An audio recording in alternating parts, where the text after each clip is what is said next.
الكنيسه هنا، كان ماسك الكنيسه هنا. هو كان من مواليد 1906 واتنيح في 2002. كان ربنا هو اللي اختاره، لان هو كان اساسا شماس، كان اساسا بيعمل قداس، والكاهن اللي كان بيعمل قداس اتنيح، فربنا اختاره بعد كده ان هو يبقى كاهن. في مزار ليه جوه ومدفون عندنا هنا في الكنيسه جوه ابونا بشار. ومن ضمن الحاجات اللي كانت المقدس بتاعت هنا في الكنيسه سنه 76 كان عايم على وش الميه، ويقال ان كان حد كان بيقرا الكتاب المقدس دوت في منطقه طوبه او المعصره والكلام، ولما كان وقع منه الكتاب فضل جاي عايم لحد ما وصل هنا، وابونا بشار دوت هو اللي طبع الكتاب برؤيه السيده العذراء.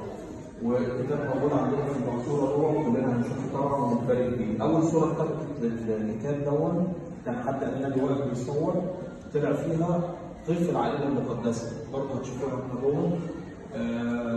باينه قوي واضحه، اللي يشوف يعني يركز في الصوره، او بعد كده يصوروا الصوره دي بس ما اتكررتش بنفس الكلام ونفس الطريقه. هي طلعت صوره واحده، اول صوره اللي هي فيها طفل العائله المقدسه باين. والاعلان الالهي هنا لما كان الكتاب جاي عايم على وش الميه فضل مفتوح على صفحه مبارك شعب في مصر لحد ما وصل هنا. ده طبعا معجزه جميله جدا، لان المفروض ان البحر يبقى فيه ميه، يبقى فيه هواء بيقلل الصفحات، فضل مفتوح على الصفحه دي لحد ما وصل هنا. وهتشوفوه جوه طبعا. وانا وصلنا للجوه.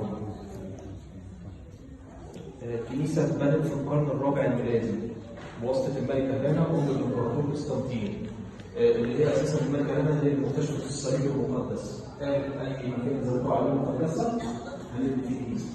وكان من ضمن التجديدات في الكنيسه ان هي الكنيسه اتحرقت بالكامل في القرن ال 19 الميلادي. كان في سفينه ماشيه في النيل، السفينه دي كان فيها بحور.